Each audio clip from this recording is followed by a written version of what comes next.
Hello and welcome to Call to Mind Live Impacts of Homelessness on Youth Mental Health, a special collaboration with KPCC's Take Two and Call to Mind, American Public Media's initiative to foster new conversations about mental health. I'm Amy Martinez, host of Take. Thank you so much for choosing to spend your time with us this evening. Now, we're going to spend the next hour talking with young women who were homeless as teenagers and how they've moved forward despite still dealing with the emotional ramifications of that experience. Plus, we're also going to speak with other experts from local agencies about the help that is available to LA's homeless youth and what services work and which ones need more attention. Our event is supported by the PBS NewsHour Student Reporting Labs and part of the Wellbeings Youth Mental Health Project and its Wellbeings Tour. Wellbeings is a national mental health initiative led by public media organization WETA in Washington, D.C. About 5,000 young people are currently experiencing homelessness in Los Angeles County. Now, the reasons vary from abuse or conflict in the home to housing and also economic insecurity experienced by entire families. Now, after more than a year of a global pandemic, many advocates worry that those numbers could climb. Already, many of these youth carry trauma from their childhoods into their homeless experience, and that instability of being on the street and unhoused only compounds the fear, the stress, and the anxiety that many feel. All right, so what happens when you move around a lot and can't form stable relationships? Also, lack a permanent place to stay or any kind of consistency. How can young people push through that with the right treatment? And what support is needed from the city to the county to the state to help them get there? Now, as a warning, some of what you're about to hear could be upsetting and triggering for some people. So before we dive into these discussions, let's learn a bit more about Call to Mind and the Wellbeings Tour. WETA, with a coalition of partners, welcomes you to the Wellbeings Youth Mental Health Project.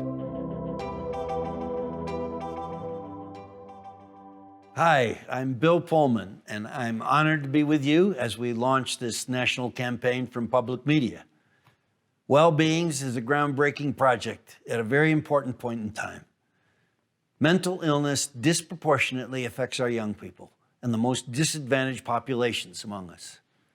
The growing mental health movement has set the stage for dramatic change, to raise awareness, to reduce stigma, to focus on prevention and early intervention, and the promise of more research for new treatments. Together, we can bring mental illness and discrimination out of the shadows, and it's not a day too soon. So thank you for being here today.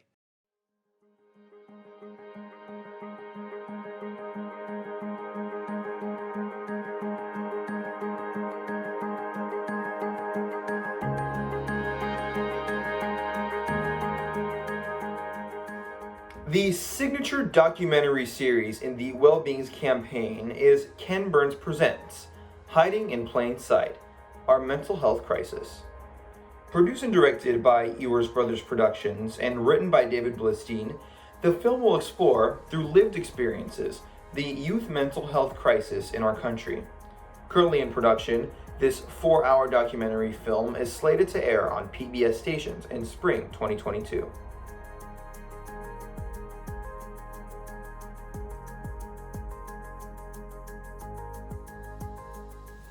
Wellbeings.org and hashtag Wellbeings will be adding content every week over the 2 years, including Brave Teens, where teen storytellers go on the record about their mental health journeys.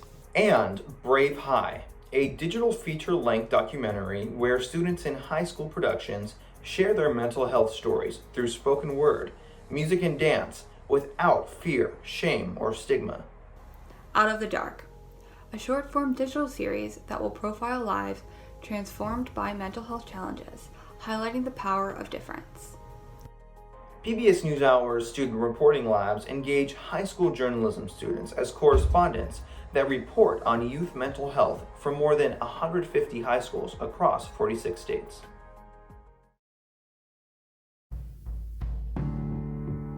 Mental health affects all of us. We all experience various levels of mental health and well-being through our lifetime. According to the CDC, half of us will experience a mental illness at some point in our lives. Call to Mind's goal is to bring this topic out into the open, to get people talking, to increase understanding, and using all of our media platforms, news, shows, live events, podcasts. We are engaging the American public in a conversation about mental health.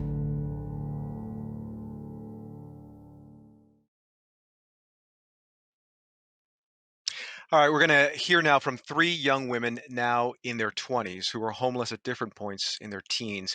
Each are now involved in programs that provide outreach to other young people who share similar life experiences. First, Angela M. Sanchez is a writer, also an alum and board member of School on Wheels, Inc. That's an organization that provides tutoring to homeless students. Angela, welcome. Thank you. Good to see everyone. Jennifer Myers is on the advisory board for the Los Angeles Homeless Services Authority and also an advocate for foster and homeless youth. Jennifer, welcome. Hey guys. And Sarah Myers is a peer navigator for the Venice-based organization Safe Place for Youth and works to connect food and housing insecure college students with services in LA. Sarah, welcome to you as well. Sarah Faye, thank you so much for having me. All right, now there is so much to discuss, but a quick note for those tuning in. If you have a question or comment for our guests, you can use Zoom Q&A, or if you are watching on Facebook Live, leave a question in the comments section. We'll get to as many questions and comments as we can. And when you post, please let us know your age and the city you are in. All right, now to the program. Angela, let's start with you. I understand that you lost your home when you were a teenager and ended up in a shelter with your father. Can you tell us a little bit about what that experience was like for you? Sure. Thank you, A. So I guess to really encapsulate everything, one thing I want folks to understand is that the condition of being homeless is owed to trimorbidity. In other words, it's a coalescence of several things at once. And for my family, it was an unfortunate perfect storm. The recession was just starting to feel its first tremors throughout our country. My dad, whose background had been in architecture, although he did not have a college degree or a license, he usually had the title of draftsman, but did all the work of an architect, was out of work at that time because we had the collapse of the housing boom. And so after being chronically out of work, we would find ourselves strapped very thin, unable to make rent for a couple months on end. And by November 2007, just 1 week shy of Thanksgiving, we lost our home. And the day that we were evicted, I'll never forget it. I'll never forget when the officers came over to change the locks on our door and escort us out. I remember being told by the officer who brushed past me, "Excuse me, ma'am." And the first reaction I want to have was, "Ma'am? I'm 16 years old. I'm not a ma'am yet. I can't even vote on any of the dumb policy that says I have to leave the only home I'd ever known." And just like that, we were out on the street. We didn't belong anywhere. And so we went first into our car and then traveled around and eventually wound up at a motel. Eventually my father's credit ran out and we bounced from there to a cold winter shelter, which for the uninitiated, a cold winter shelter is you have a cot. Sometimes there's dinner provided, but you wake up at 5 a.m. the next morning. There are no showers, no hygienic facilities. You're just back out on the street. And as a teenage girl on her period, I'm going to get a little bit real here, I felt filthy. I was washing up in the public restrooms of different fast food restaurants. But more than anything, the one thing I wanted to do was go to school because that let me feel normal. And at school, I got to be a nerd, I got to be a teacher's pet, I got to be all these flattering titles, right? But I didn't have to be homeless. And so this experience was very harrowing for me and my dad. But I was also fortunate in many respects of my dad kept me going to the exact same high school as well. For a lot of kids and youth experiencing homelessness, oftentimes you don't get that luxury. You go wherever there is shelter, wherever there's an opening. Survival takes priority over everything else. And so, to make a very long story short, eventually my dad and I were admitted into a family shelter that came with its own basket of different constraints and challenges. At that shelter, we uh, did did not necessarily have the same freedoms that one might normally have. You're told when to eat, when to sleep, when to shower, when to wake up, when you have to be there, and when to leave the shelter, when to come back. Curfew was out at 9, lights are out at 9, which means that I was a high school student with 5 AP classes. I didn't go to bed at 9. My dad spoke to the shelter's director. I got until 10 o'clock in the evening. Didn't go to bed at 10 o'clock either. If I stayed up past curfew, however, and was caught for doing my homework, I was breaking shelter rules. You break shelter rules 3 times, you can get evicted from a shelter. So this is how the exhausting, self-perpetuating cycle of poverty works. The bright light in this and all this, the breath of fresh air beyond my own immediate family, was also School on Wheels Inc. And I was lucky to get a tutor through that program, specifically a math tutor. And I didn't just get a math tutor; I got a astrophysicist from Caltech to help me with my calc homework. So it was having supportive organizations like that that really made a difference for me, and gave me a chance to connect to someone who saw me not as hashtag homeless kid, but as someone who was a young person with aspirations and dreams beyond my present circumstances. And I think that that's something that's lost in the experience of being homeless and the larger public perception of homelessness. So all And that to that's say really is, telling, Angela. Yeah. That's really telling yeah, but go when ahead. you told a story about how, excuse me, ma'am. I mean, you're a kid, as you mentioned, and you're expected to handle things that adults shouldn't be asked to handle, but they are. And that part of what you just mentioned was really, really telling. Jennifer, you were in foster care. How did you end up homeless, and for how long? Um, well, whew, I mean, being in foster care for one is a strain on the mental within itself because you have so many emotions of why you're in foster care. You don't understand what you did wrong to be in foster care. And that was my predicament. Like, I lived with my family ever since I was a baby. I did bounce around my family members until I ended up with my aunt. And I stayed with her, and I eventually she turned to drugs, and she stopped being able to really care for me thoroughly, and I end up having to get taken away at the age of 10. At this time, I'm a preteen already. Like, I'm already like so used to something, already a certain environment, being with family. So switching to complete strangers and having to worry about people liking me and actually wanting me in their home was tough because I'm like this this tall dark girl, like, coming into the system, and I'm always been placed with ethnicities that are not of my same race, and I've always had to try to fit in. So I started running away from placement at the age of 10, and let me tell you, it was not the thing to do. Like, I was wanting to be fast. I was confused. I was feeling abandoned. I was feeling all type of things. So being on the streets from about the age of 10 to, I want to say, 15, I was doing all different types of things. I had to survive, and I was a victim of human trafficking. And when I say I felt like I had no resources, like, literally, I'm a minor trying to escape the fast life, having to worry about running away from this person and then seeing them later on again. And then they're trying to hit me with their car because of the rules of the game. And it's Jennifer, let me ask hard. you something Like, really quick. Let me ask you, if you had been placed in a black foster home, how much of a difference would that have made? Would you have stayed in the home, you think, and not maybe run away and had to deal with homelessness from time to time? absolutely not. No, because throughout my whole entire life of being in foster care, I've been in 142 foster homes and group homes. and they were all of diverse backgrounds and everything. I think at a certain point, I stopped caring of wanting to be placed.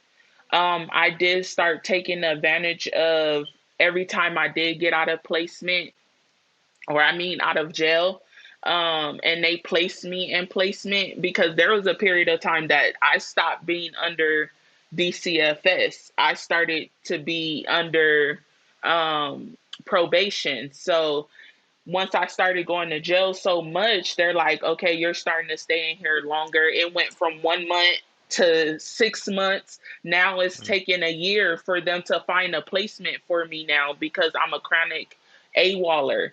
And no one wants to accept no one that's going to just come in their home and, they, And make DCFS, everything available for you. Jennifer, DCFS, what is that? Department of Children's and Family Services. Okay. Okay. Yeah, and Wow. under them, they're able to place you in a foster home or a group home way easier than probation. So once you stop being under DCFS care and you become probation, it's like you're a ward of the state, which you still are under DCFS, but it's like you're under the Yeah. juvenile state now. And now everything is in their hands, so they get to choose what placement you go to and how long you have to stay in jail. And I never want to go. I'm glad I'm older now, like, and don't have to experience juvenile Yeah. hall, because it's the worst. Like, really, I Yeah. thought being in adult jail is crazy, but a Yeah. juvenile hall is even way more crazier than that. But I was homeless, like, on and off due to my lack of feeling in place. Like, I felt like I Yeah. didn't fit in. I felt like this wasn't an environment for me. So I wanted to be on the street. And I took every blow that was given to me while I was on the street, whether it was from family, people that I met on the street, guys, females, everything. So Yeah. it was just like, I didn't really On that, have any support. let me bring in Sarah Faye in here a second. Just hearing the two stories before you, Sarah, how does all this wear on someone mentally? How did it wear on you mentally? Oh, well, it was definitely a challenge, going through different cycles of abuse at home, and then the transitioning between the foster care placements, and similar to Jennifer, having to deal with being placed in the homes of a different culture, or just a different way of life than what I was already accustomed to. It was difficult to really feel like you belonged, and that feeling does a lot, I feel like, to a young individual. It not only makes you feel out of place, but then you're kind of like searching for your own self identity in the meantime, because you kind of feel like you lose a part of yourself, or you lose all of yourself at that time. And it's difficult. It is difficult. And not having that support system, or not having those resources available, or that they may be available but not knowing about them, it just makes that challenge a little bit harder. I was able to really benefit, at least at a certain point, from the therapy and counseling services that I had available and that I was mandated to go to. Well, actually, I'll take that back. I think I started to take advantage of them when I wasn't so mandated to go to them, because Hmm. when I was like, I hate this. This is the worst thing. This is not doing me any good. When the court orders that you have to do counseling 5 times a week, and then you still have school and you're still trying to be a regular kid. And it was like, I kind of feel like my entire childhood was taken from me, being in the system. It's Being like you a have to grow up so fast. Yeah. So once you were being a given foster power, in a kid, you sense, right? Yeah, being a foster kid, you are Yeah. never normal. What We're was talking that? to What was the Angela Normal is question? not Sanchez even. Yeah, we're talking to Angela Sanchez, an alum and board member of School on Wheels, Inc. Jennifer Myers is an advocate for foster and homeless youth. Sarah Fay is a peer navigator for the Venice-based organization Safe Place for Youth, also works to connect food and housing insecure college students with services in Los Angeles. Angela, you mentioned going to school and trying to study, which I still can't believe you're going to get penalized for doing homework with your AP classes. But what was that like for you, the whole school experience and the instability underneath you? Because I think for a lot of students that don't deal with the things that you've had to deal with, having stability at home, having a place to study, to rest your mind when studying is over, I think leads to successful outcomes in school. But how did you deal with that? Yeah, so and I think Sarah may also be able to speak to this as well. So I lacked a lot of what are called in the higher ed space basic needs, and that can include everything from shelter to food security, as well as just some of the basic things that come with being able to be successful academically, but these are everyday needs that impact your simple day to day. So yes, not having appropriate lighting, a desk to study at, a quiet place to study at, which we've seen many of our students struggle with in the wake of the pandemic right now, because you can't go to school, so that environment is shut down. Libraries aren't open, even cafes or other areas where you might have at least some of the basic amenities to sit quietly for a little while also are not viable options either. And so for kids who may be living in a motel, for instance, it's you and all your siblings trying to also cram on to any type of internet connectivity you can get a hold of, if you should be so lucky as to have a digital device to connect to the internet and go to school. For me, I was fortunate in that one, I got to physically actually go to my high school. I got to sit in a classroom and I got to be there. I didn't tell anyone that I was homeless. My dad actually gave me that option. He said, if you want to let folks know what we're going through, great, but I want to be respectful of your privacy as well. And so I decided not to, because I got to have that mental break. We're talking about mental health here, so I did not have to fixate on the heaviness of my family situation. I again got to adopt that identity of teacher's pet and all that jazz. And so I got to be quote unquote normal for the time that I was in a classroom. Also, we have in our society a very strong stigma against poverty and especially against homelessness. It's one of the few populations that you can still say the in front of and no one checks you on it. How many times have we seen the homeless in news headlines or in other stories? It's it's a shorthand that no one thinks about, and it assigns a monolith to a group of people that have so much nuance, which you're even just hearing in these three different stories right now, too. So, long story short, being in Yeah. school gave me that kind of space and refuge to mentally rest myself. But outside of that, the shelter was a completely different story. Jennifer, what about you? It You creates experienced homelessness for 3 years, and that instability that's there. How did that affect you mentally? I think it sent me more deeper into a depressed state of mind. I believe that I've tried to commit suicide multiple times because I felt like, what was I still here for? And then in the process of me becoming homeless and being homeless, I was a teen mom. I became pregnant and my baby was born with health problems. My mom died while I was pregnant, my birth mom, and it was a lot, you know. So I think that it really just sent me on a spiral. I felt like nobody cared or even wanted to know what was going on with Jennifer. So I think that once as I got older, once I turned 18, I did start going to college and stuff like that, and I created a support base through school, like with my counselors, my teachers, my peers.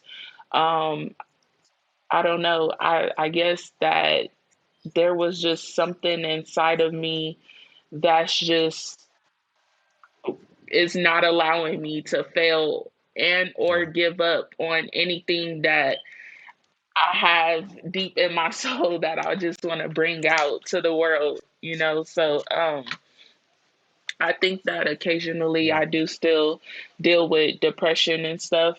Um, Even though I'm not homeless, I still deal with real life issues, and I still go through things that still causes me to um, be in the state of mind that I am in. But I don't let it, Yeah. take control of me. Sarah, you also went through a period similar to the stories that we're hearing. You got to college as well. What tools did you use to get to that point? Tell us your experience leading up to that point, and what were the tools that helped you get there? So, for me, one of the really big initial tools that got me into college was while I was in high school. All throughout high school, I did take, I was in a class called AVID.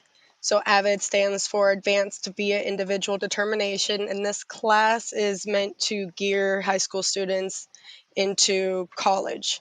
It helps go through like expectations, applications, basically prepares you to be a good college student and prepares you to go to college.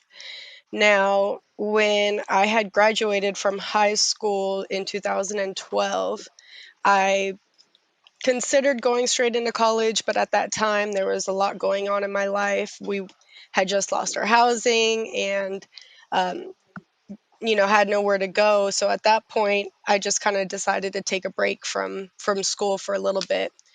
Um, but a couple years later, I ended up getting talked into going to school basically from a friend of mine, and since then I just kind of stuck it out and pushed through, and here I am 4 years later, and I've graduated with my BA in sociology now. And um, but during my time at West LA College, some of the programs and the supports that were there is what really like helped me finish. It was the Guardian Scholars Program, the Next Up program, and the EOPS office overall. So Absolutely. these are all like former foster youth and former foster youth programs, and then EOPNS is for educationally and economically disadvantaged students. So for students that are like low income or um, need to take, like, let's say for example, like math classes that would not be at the college level. So I had a lot of those to take because math is not my subject either. um, I was eligible for the program, and I remember the first day stepping in that office, just all of the support that was there by the program assistants and the program director of Guardian Scholars was just so amazing, and she helped connect me to all of the resources that I needed for mental health, for Yeah. uh, connected me to Safe Place for Youth, which now I work for. She helped let me advocate on behalf of community college students experiencing homelessness down at LASA, at the Los Angeles Homeless Services Authority board meetings. So I would go down there and advocate. So just all the opportunity that I had provided to me from West LA College is really what kept me hanging on there. And Sarah, I could tell by the tone of your voice when you were talking about that right there and the way your face looked is that when you were getting these tools, it's almost like you remember them as you had a sense of hope. Like hope was finally there for you to be able to help you get through this. Angela, you mentioned you kept your situation quiet at school. Was there any counseling or therapy available to you that at the time that might have helped you, move forward through this? No. I think that's a short Nothing. answer, Wow. unfortunately. But I will also say, though, one of the other underlying reasons that both my dad and I decided to keep quiet about it was because one of the biggest concerns was if we told someone I was going to school outside of a district from where I lived, our shelter was in Pasadena. And so there became a concern, well, if I'm going to high school in Glendale, won't I have to transfer over then to Pasadena Unified? What happens to all of my coursework, my friends, the tiny sliver of stability that I still had? It would all get flushed down the drain. what we didn't know, of course, were about policies like the McKinney-Vento Act, which says that if a child loses their home in District A and winds up in District B, the child then may continue, or the student may continue their work in the district of origin. And of course, these are things I didn't know. I didn't know that every district is also supposed to have a liaison for their students who are experiencing homelessness. Unfortunately, that liaison is usually a title that's assigned to someone underneath other duties as assigned. So I'm sure we can get to this later in the conversation, but there's a dearth of resources, and on top of that, a total lack of communication, and I would say a lot of it is owed to the stigma of homelessness. When I heard my teachers making jokes about people experiencing homelessness, I'm not going to ask them if they know where I can get some resources. I'm not going to be inclined to do any self-help or self-advocacy because I'm not in an environment that is friendly to that. I'm in a space, and in our larger society, we're in a space where we don't talk about those things. Absolutely. Jokes about, wow, that's makes you angry, and it just makes you can't believe that someone would joke about that. Jennifer, you're an advocate for foster and homeless youth.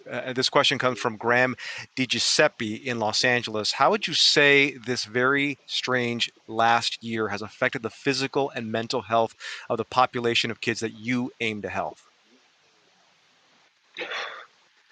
Baby, let me tell you, it affected them on all types of levels because of the simple fact that we can't provide thorough services as we could, that we could provide if it wasn't a quarantine. We're not able to reach more youth that are experiencing homelessness because of COVID and the fact that everything is shutting down. And the services that we do need are at capacity. And it's just too many requirements now. There are some youth that are against getting vaccinated or even taking the test. So some programs, like, they won't let youth into the program if they haven't been vaccinated or if they haven't taken the test. So that's like another stigma that we're trying to, get under wraps and get under control, because regardless of the pandemic, we've been dealing with youth homelessness and adult homelessness for years. Like, homelessness just been the biggest problem that we had in LA County. And we have so many resources that just doesn't get any recognition, and or no one knows about them. And there are really good resources that can actually help youth in homelessness. So I think that a lot of youth are needing counseling, um, somewhere to shower, somewhere to just be able to get hygiene, you know all the places that do provide students, or parents, their basic needs, they're not accepting, students. So it's just our youth. So they're not, it's just, I can't even fathom Yeah. the feelings that everyone is, experiencing, honestly. Sarah, in your work, you help connect housing and food insecure college students, much like yourself, with resources. What's this past year been like for you and others in your situation? Oh, that's a great question. It's definitely been hard. I will say that one of the most challenging parts of what I do and over the past year would have to be just that disconnection between the resources and the individual. So that, like Jennifer was mentioning, there's tons of resources that are available, but actually being able to utilize them is very difficult, especially for students, because students fit into a very specific population. So most of the time, they're not eligible for a lot of the programs that have high barriers and specific requirements, because they just don't necessarily meet those. Or it could be because of scheduling. They're in class, they're trying to work, they're trying to do everything they can to provide themselves with the basic needs. So, for example, like food banks, they're only open for very short amounts of time during a day and on certain days out of the week. So for a student to be able to go to a food bank between 10 to 12 on a Wednesday, and that's the only time this particular food bank is open, that's not the easiest to do. In addition, Yeah, because I'm not trying going to be hungry to, anytime after those hours. Sorry, sorry. right. Yeah. Yeah. Or for students that live in their vehicles, like I was for a long time, it's hard to utilize all of the food resources that you do get from food banks, for instance, because let's say it's a bunch of canned products and I go to my car and I'm staying in my car. How am I going to use this canned food? I'm supposed to just have like Exactly. a table just set up right there and like a can opener and like all of these things to be able to like actually eat it. It's not actually Yeah. feasible. And on top of that, with everything being virtual, over this past year, it's been hard to really make that solid connection with other students that I've worked with just because of network connections or scheduling conflicts. And then it's just a number of things that have been a barrier to making that solid connection as if it were in person, and having that set place and time where a student would be able to come meet with me to get all of the resources that they're in need of hasn't been provided just because of this pandemic.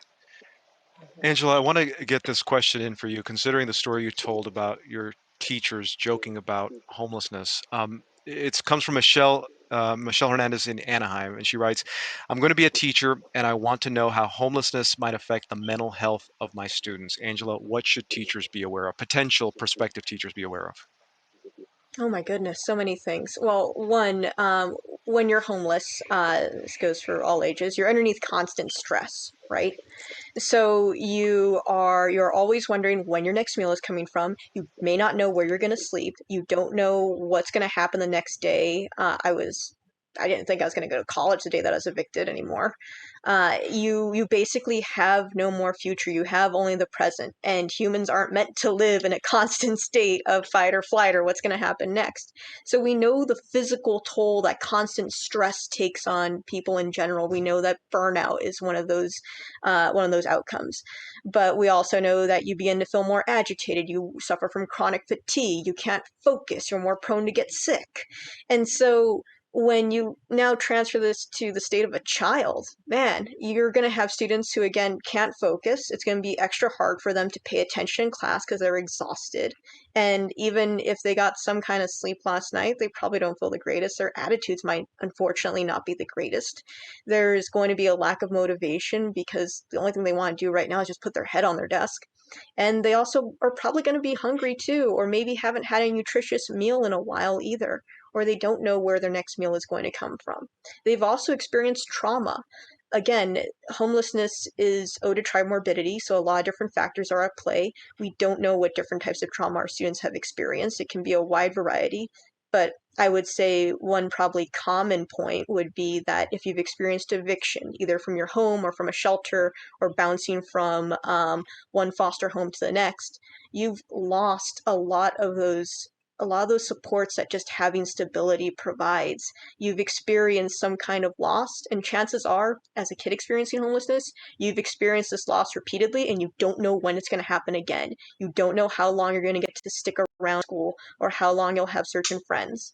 You may not even be able to form stronger human connections because what's the point? It's going to get taken away from you anyways. So there's a lot that honestly goes into students and young kids experiencing homelessness for prospective teachers. The number one piece of advice I would say is please be empathetic and please ask. Like I would say that that's one of the biggest barriers, that no one asks you honestly, how are you doing? Most just assume that, oh, well, that's my problem, student, and they're having a bad day today, or Mhm. they're not going to get any better. It's honestly looking at it from a growth mindset, both at your student and also to help them see that too. One more Always question be for each of you, and understanding. In the short amount of time we got left in this part of the panel, really quick, I just want to get from each of you just a quick few seconds on what's in your immediate future. Jennifer, let's start with you.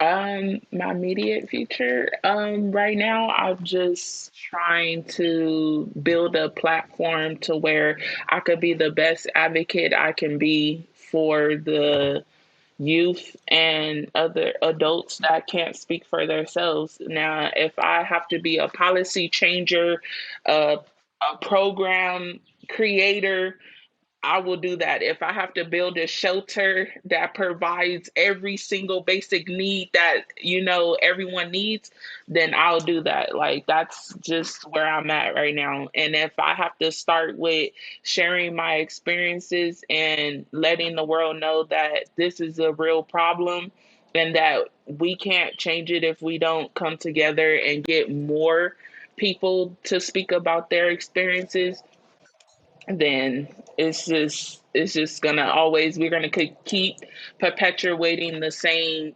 cycle. And I just don't want another youth, another kid, another family to experience homelessness, because I feel like we're all some resilient people, and the fact that we're able to still want more out of life despite our situations and the walks of life that we did come from, it's like, why not? Why not want the change? Why not want to build that platform so that the next child or the next mother or the next dad won't have to struggle? Sarah, what about you? What's in your immediate future? So for me, my current plans are to apply for my master's program. I'm still in the middle of deciding exactly what I want to join and where I feel I would be best fit with. I'm in the middle of deciding between criminal justice side of the master's program or public administration, and on the other end of it, also wanting to do something that's more geared towards like agriculture and conservation or policies. So I have a lot to kind of figure out for myself as far as making up my mind for my master's, but um, other than that, it's just to continue to advocate about homelessness. And also, one of the biggest things that is super important to this issue is community education and outreach. And I just started to lead a committee with an upcoming organization in Mar Vista for housing homelessness. So really trying to get the word out there and educate society, all of the community, all of our neighbors, just everybody about the issues of homelessness, what it actually looks like, and how people actually end up there, because it's different for everybody. And I think one of the big things for college students specifically is people most of the time look at a college student that's homeless and they're like, okay, well, you'll be fine. You're a college student, like, look at you, you're dressed fine, like, you don't really need the help kind of thing. And that's not true. Like I said, it looks different with everybody, and just educating the community about the realness of homelessness is something that I really look forward to working on and getting out there. Angela, what about you? So, putting on my School on Wheels board member hat, I am very much forward to our reopening next Wednesday at the Union Rescue Mission. That's in downtown Los Angeles in the heart of Skid Row.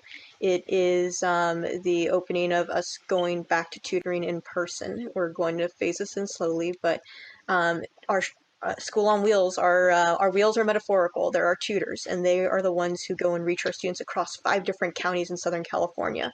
For folks who are listening to this, I would really say that one of the best ways to understand more about homelessness is really to get proximal to the situation. School on Wheels is one of many great organizations to volunteer with. In our case, you get to work with students, and it's a commitment of 1 hour once a week. It made a huge difference for me, and honestly, tutors, volunteers in general, are some of the most refreshing people during this very difficult experience.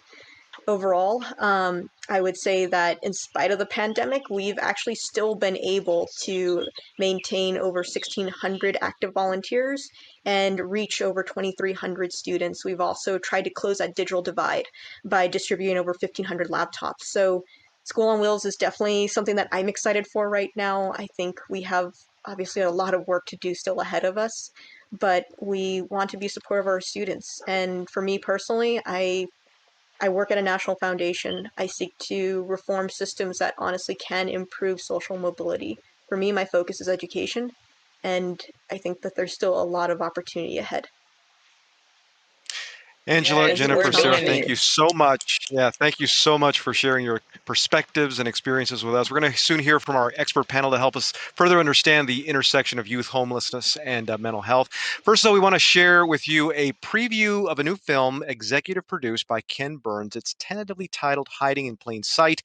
The film sheds light on the experiences of young people living with mental health conditions as well as the experiences of their loved ones.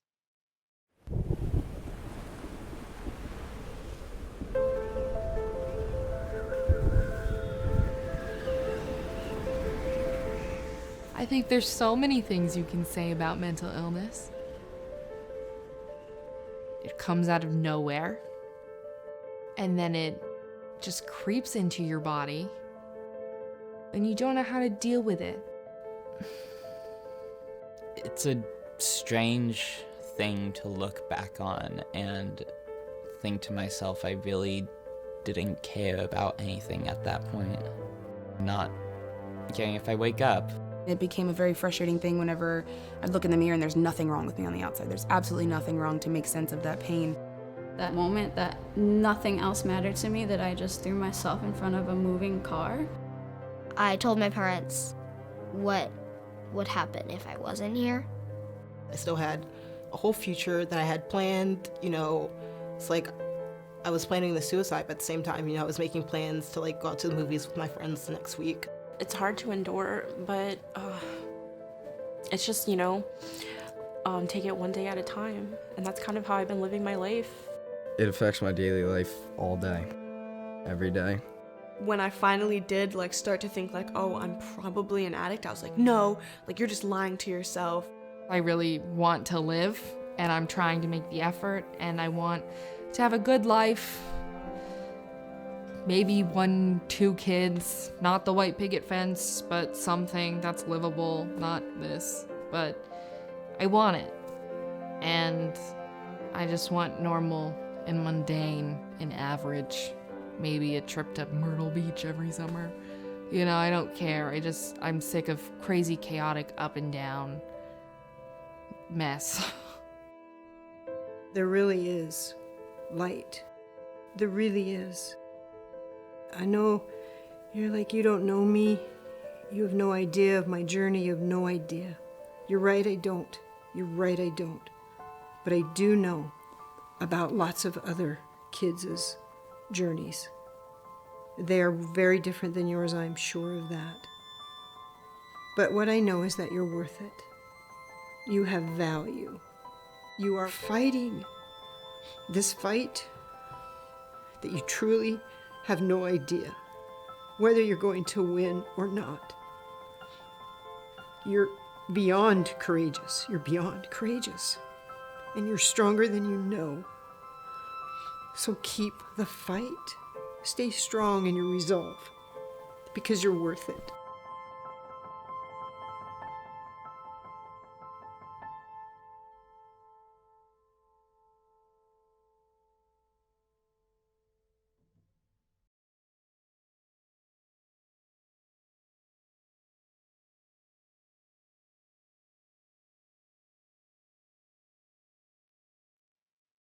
Thanks again for being with us for Call to Mind Live Impacts of Homelessness on Youth Mental Health. We're joined now by 3 area professionals who work with homeless youth in Los Angeles. Dr. Diane Tanaka is Medical Director of the Homeless, Adolescent, and Young Adult Wellness Center, Children's Hospital, Los Angeles. So welcome, Dr. Tanaka. Hello, good evening. Daniel Ballin is Clinical Director at Covenant House, California in Los Angeles, which aims to provide sanctuary and other essential services to homeless youth in need. Daniel, welcome. Thank you. Well, greetings, everyone. And Aaron Casey is Director of Programs for My Friend's Place, Los Angeles, a comprehensive resource center for homeless youth ages 12 to 25. Aaron, welcome you as well.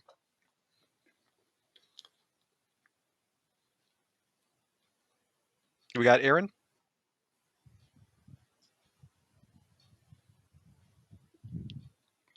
Thank you so much. It's a pleasure to be Oh, here. there you are. Okay. I thought we lost you for a second there, Aaron. Thank you very much for joining us. All right. Just a reminder to those of you tuning in, please share your questions for our panelists in the Zoom chat or Facebook comment section, and we're going to try to answer some of them in the discussion. Dr. Tanaka, let's start with you. What can you tell us about why most homeless youth are in this situation to begin with? That's a complex question, I'll try and keep it concise. So, as we heard from the young people who spoke previous to our panel, there's a variety of reasons. I think there isn't a monolith. Angela used that word and it really summarized this perfectly. But I think, and I can speak to the Southern California experience, I think it is not that much difference nationally. So there's three kind of main buckets the way I think about it is one, there can be family discord or there's a change in family income. And right now with the COVID pandemic, that's something that's really causing me a lot of concern because we know that a lot of parents, guardians, grandparents had to either cut back on their hours of work or they actually lost their jobs. And so that really causes concern for me about how well are they going to be able to hold on to their housing. Number two could be issues around young people who maybe through their family circumstances, their families cannot have them remain with them in their families. So that could be like what Jennifer referenced, a parent who ended up with a substance use problem, or maybe is struggling with their own mental health issues. Or what we see quite a bit of in the Hollywood area are young people who identify in the LGBTQ community who unfortunately may face familial rejection and are either pushed out or made to feel unwelcome at home and either have to leave or choose to leave as a result. And then there's the category that Jennifer spoke so eloquently about, which is young people who are growing up in the foster care system, typically through really no fault of their own, just like if you're LGBTQ, that is not your fault, right? That's just who you are. That's your authentic self. And so the same thing if you are in a family in which you could not remain with your biological parents, family members, and you needed to go into the system and go through foster care, unfortunately, for a very long time, that has been kind of a pathway to youth homelessness for a very long time. There have been efforts made, laws passed, and other ways to address this to try and prevent that from happening. But unfortunately, we still see a good number of young people who end up experiencing homelessness because they have grown up through the foster care system. And Doctor, really quick, is there a particular year, maybe going back 20 years, that you noticed this happening more and more, or maybe increasing that you remember? I would say in my career, where I really saw a change where the economic forces really played a larger role was with the housing crisis in 2008. When I was in training, and I'm a pediatrician by training, then I did specialty training in adolescent and young adult medicine. What I was really taught when I was being educated and learning to become a doctor was foster care youth. Um, and really around, maybe rejection due to whatever your identity might be, especially if you identify in the LGBTQ community. But after 2008 and that housing crisis, we really saw a change around young people who were experiencing homelessness and seeing a lot more young people who, due to economic forces, either needed to leave their home. Sometimes I meet young adults who are, I'm the oldest one in the family. I can make my own way. I'm going to try and get my own housing, maybe get a job is really primary on their minds. Maybe I'll even be able to Mhm. send money back to the family because I've, younger brothers and sisters who are too young to leave the home, or people have lost their housing because of a change in income. And I had recently learned in the last year or two a fact, and LAHSA was brought up, the Los Angeles Housing Authority, and it was really interesting. They consider somebody who spends more than 50% of their income on housing to be precariously housed. And that blew me away because the reason why that is the case is if you have a reduction in pay, well, many millions of people had a reduction in pay during the pandemic because they either couldn't go to work or they had their hours significantly cut, or you need to change jobs because either you've lost a prior job or you see a new opportunity, but maybe you have to start off at a lower rung perhaps from the than you were at the job you had previously, and now you're not making as much money. Or this happened to a friend of mine. She didn't end up homeless, but because she had enough savings, and that was just because she had a really stable job, but she was living in a rent control apartment.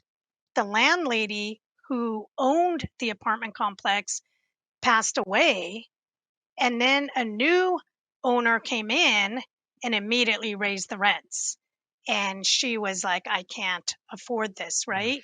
And so now she was scrambling to find new housing.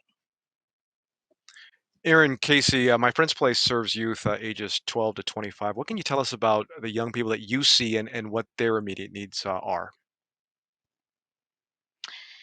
Yeah, thanks for the question. I guess I also just want to say, and I know Dr. T and Daniel well enough that I think they might join me in this sentiment. But while we are a group of really committed professionals to this issue, the expert panel was the panel we just heard, right? Those young people are really the experts on this issue, and it is just our honor and privilege to be able to know such young people. So yeah, the young people that make up the MFP community, particularly what has always been true for my friend's place, we all of Dr. T, Daniel, and I work in organizations that are part of the Hollywood Homeless Youth Partnership. And my friend's place generally is a drop-in center that is serving some of the more vulnerable young people that traditionally aren't always succeeding in shelter situations because of mental and behavioral health and other concerns. So the young people that my friend's place sees and serves and most importantly loves are young people that come to us definitely with the experience of homelessness, but like the panel before us, right? This is homelessness was not their standalone traumatic experience. So many of our young people have complex childhood traumatic experiences, and homelessness is just the result of that. And in a very basic way, what my friend's place tries to do when we talk about mental health is really, and this is not Aaron Casey's words, right? This is the wisdom of trauma informed care, which is a philosophy of care that all of our organizations really endorse. And that is, there's a fundamental difference between asking a young person, like, what's your story? What's happened to you? Versus like, what's wrong with you? And I think part of what needs to shift when we're talking about mental health is that we have stigmatized it. All of us have mental health. All of us have periods of wellness, and all of us have periods of injury. But sometimes when we're talking about the issue of mental health, we're doing it in this very pathological way. So the youth of my friend's place, many of them absolutely have mental health diagnoses, and we don't pathologize that. We understand it to be a very normal response to their life story. And I can totally see, Aaron, if someone gets asked that question, what's wrong with you, how someone might shrink away and not seek the help that could actually make a difference. Daniel, how does this experience of being homeless affect the mental and emotional health of the young people that you see at Covenant House?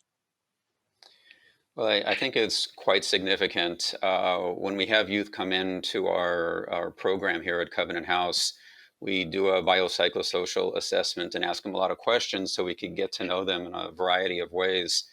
And we also ask them about their traumatic experiences because we want them to know that that is part of what we hope to address while they're living with us and in our program. And along with the various child abuse they might have suffered from, or poverty, or change of homes, homelessness is a significant stressor in their lives. And when we ask them, kind of all your stressful events, what do you feel is most significant? Very often it's the homelessness itself that they are most fearful of and has been most traumatic. It also explains why sometimes they're very worried about the rules in the program, and if they do something wrong, will they get kicked out? So we really try to put them at ease that they are safe at Covenant House, that we do love them, that we are here for them to help them through. They could make mistakes and still work with us. And even after they move into the community and transition, that we are still here for them and will work with them to help them adjust to life in the community after they've been in our residential programs. Dr. Tanaka, this question comes from the audience. What should we know about the potential long-term effects of homelessness on one's mental health, even after they have found some housing stability? That's a great question. So, I'm glad that we're focusing on mental health because, here I am as a medical doctor, which I'm very honored to be here, to be included, because I am not a psychologist. I am not a psychiatrist. I'm a pediatrician by training, as I stated. And really, I want to just put out there that mental health is healthcare, right? All of this is healthcare. And the mind body divide really doesn't serve any of us well. So, to get to the audience member's question, I would say that being homeless and being forced to experience homelessness, right? This isn't something anybody chooses to do. And as Aaron referenced the adverse childhood experiences, there's a lot of research around that. And what we're talking about, what the common ones people think about are if you experienced abuse at a young age and it was pervasive and severe, right? That's complex trauma. Maybe that unstable attachment, you don't have stable housing, maybe you don't have stable adults in your life. Perhaps you've been hurt or abused by adults in your life who should be loving people and caring for you and watching out for you. Those things lead to already that you don't feel the world is a safe place, right? And you need to be hypervigilance is something that comes around with being abused. It also comes around with being unhoused, right? Living on the streets is not easy. You can, you have to look for threats from your environment all the time. That could be other humans, it could be police coming, it could be, unleashed animals. There's a lot of different things that are going on. Plus, you add in not being able to get consistent sleep.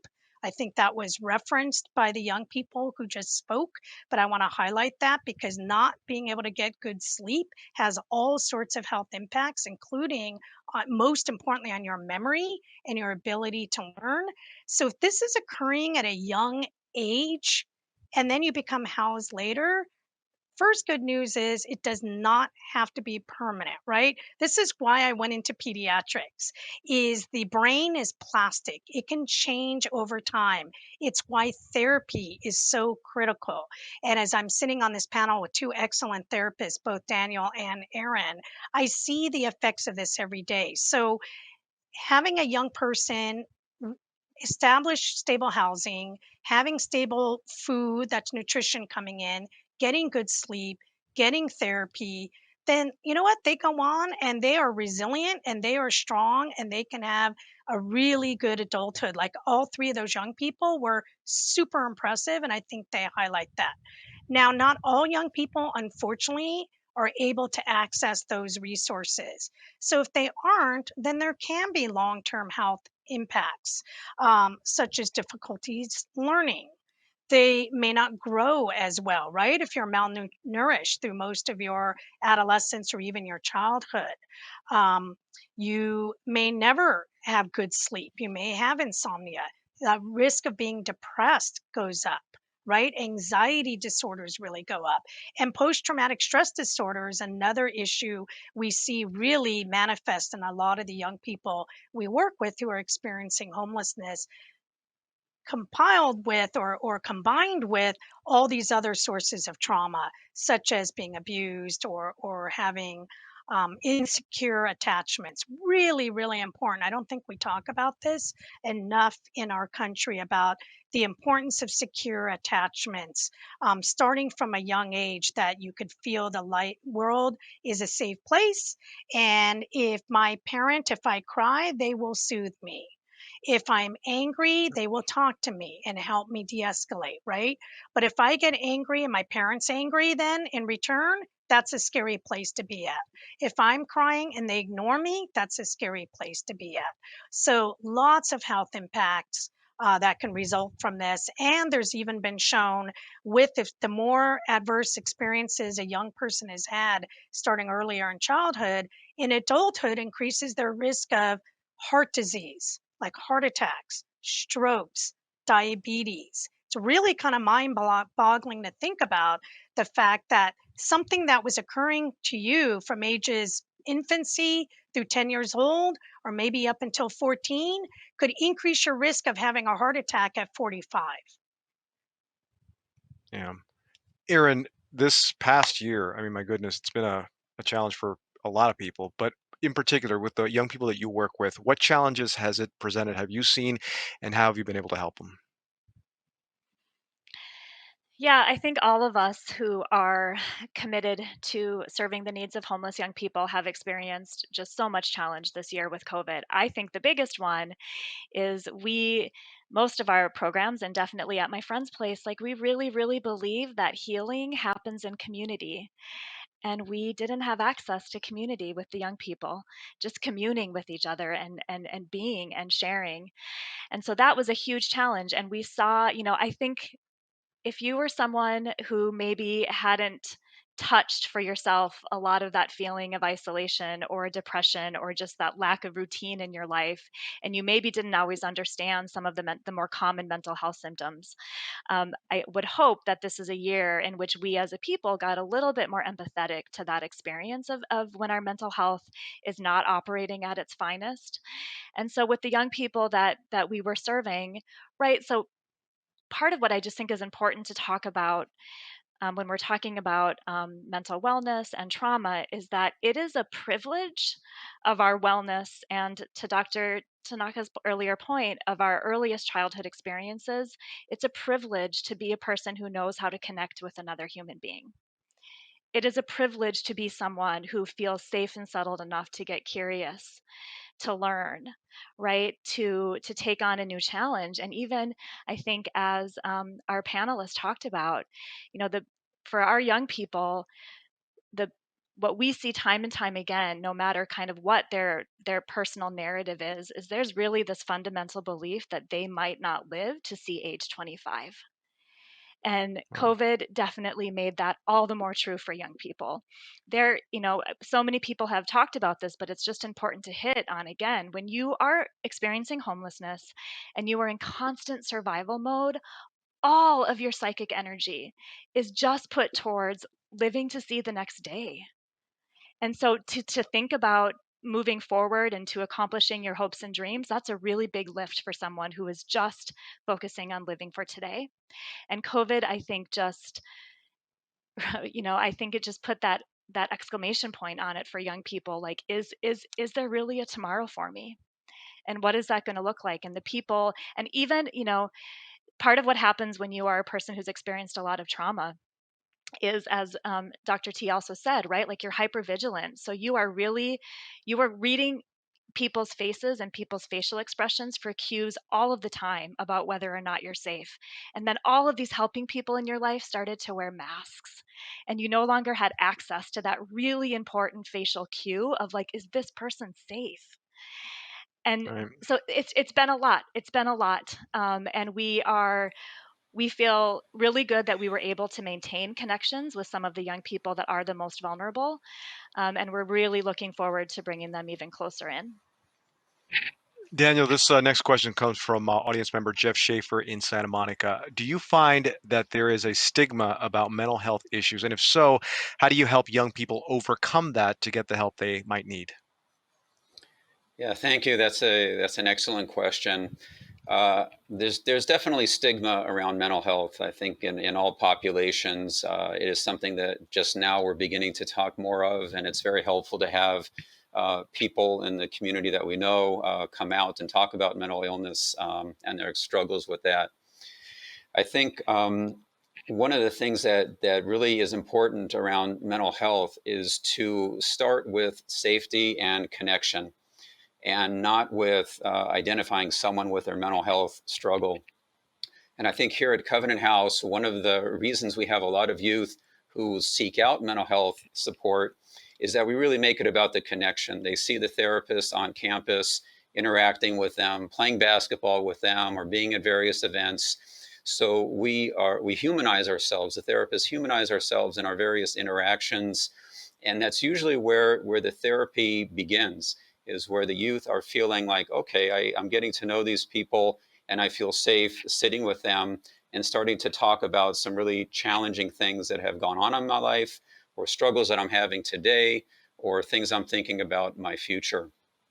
So I think we really try to approach it as not just using the term mental health, but looking at therapy and the various wellness activities we have as normalized. That we all need this type of place to reflect in a safe place, positive activities, connecting with each other. This belongs to all of us, and not just a segment of the population that are stigmatized or have been given a diagnosis, and that's kind of what they get identified with or labeled with. Daniel, really quick, when it comes to getting help for the kids that need the help, is it are the resources and the money available for kids that just maybe need someone to talk to, as opposed to going through the process of getting, for lack of a better word, diagnosed before that help happens? Yeah, that's that's an excellent point. I could say that here at Covenant House, we have a very low barrier for getting support. We actually have wellness counselors on campus that a youth can just ask, say, hey, do you have 5 minutes, 10 minutes? I want to talk to you about something. And they don't need to do any paperwork or sign anything. And so they have a mental health or drug counselor that they're able to talk to right then and there.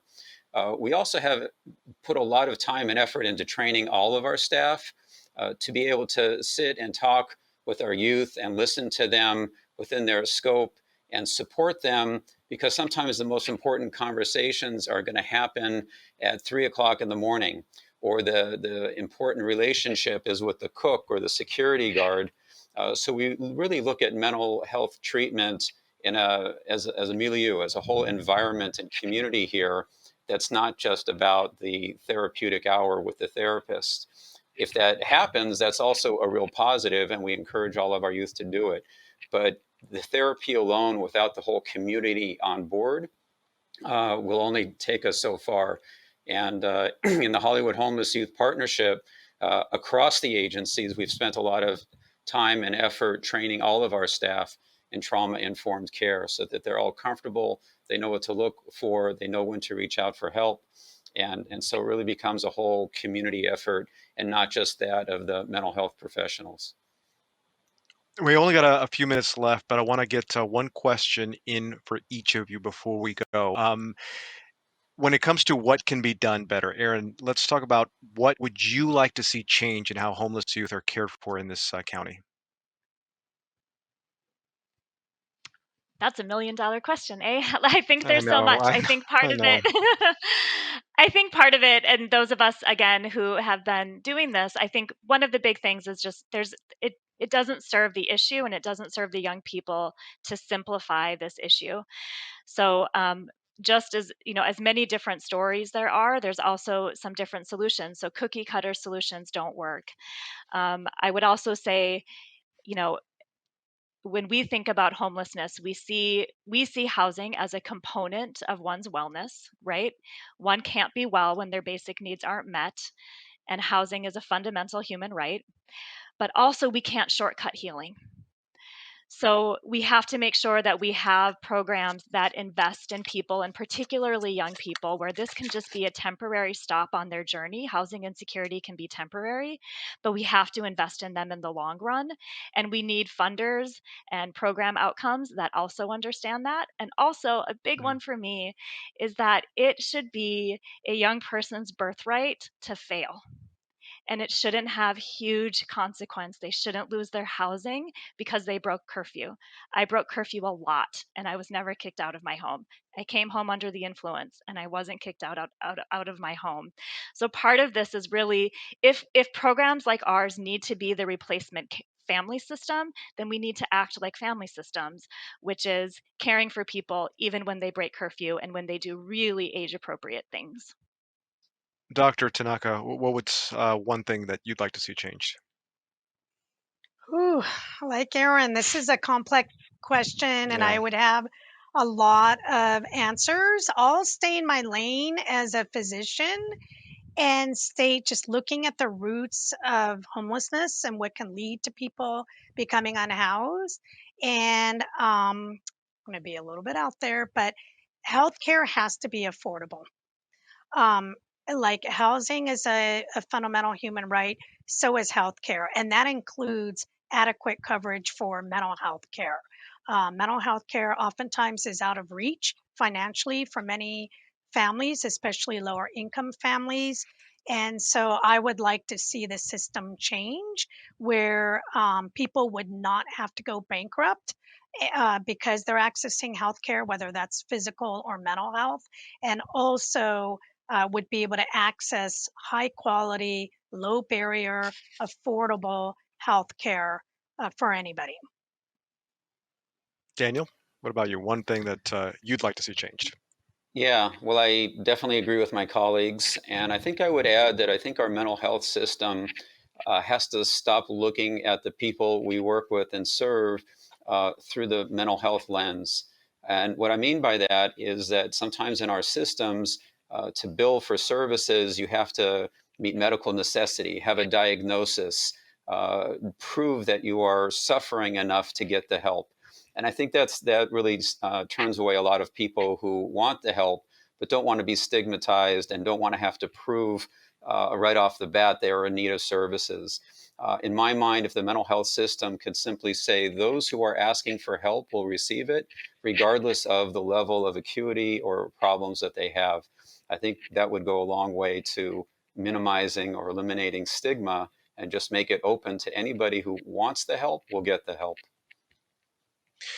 Daniel Ballin, Dr. Diane Tanaka, and Aaron Casey, thank you so much for sharing your expertise with all of us. Thank you. And thanks to everyone online taking part of this event. This event, just to remind all of you, called Call to Mind, Live Impacts of Homelessness on Youth Mental Health. Thank you for everyone's participation. And this will air on Take Two on 89.3 KPCC next week. But thanks everyone for being a part of this.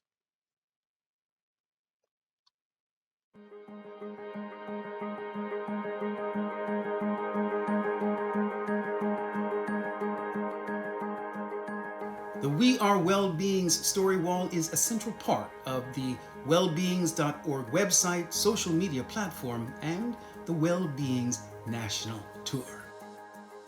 We are asking the public of all ages to submit personal reflections, videos, photos, and short stories to offer hope, to foster understanding, to build community, and break down stigma. What does being well mean to you? What is the one thing you wish people knew about mental health? What is your passion? What's your story? Video can easily be submitted via social media using the hashtag #wellbeings or emailed to info@wellbeings.org. Stories can also be submitted by uploading to Dropbox and live at Wellbeings Tour events. The We Are Wellbeing story wall is made possible through generous support provided by Wellbeing's Youth Mental Health Project founding corporate sponsor Otska and Wellbeing's media partner People.